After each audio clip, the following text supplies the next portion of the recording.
Hello, this is Marty Ettington, and today I'd like to talk about my book titled Fire in History and Mythology. And here's a description of what it's about. Fire's fascinating, isn't it? We love to watch fires, whether in a campfire or one in a backyard hearth or in a house fireplace. We love to cook in it, use it to purify things, and even produce weapons. Building fires is also a lot of fun.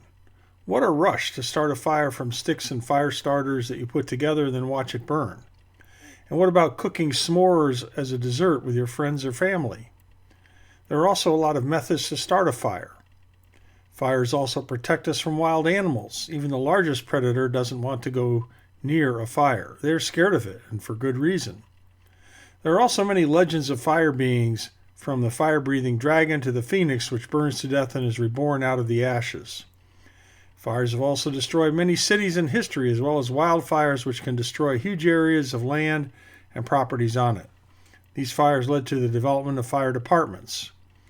Cooking was first done on fires and is still done on many fires today. Thousands of years of recipes were all developed over open fires.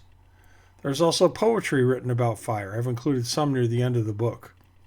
Man's climb from animals to modern humans is closely related to the usage of fire. We would probably not have survived through history without the command of fire. This book can be found on my site, MKEttingtonbooks.com. Thanks for listening.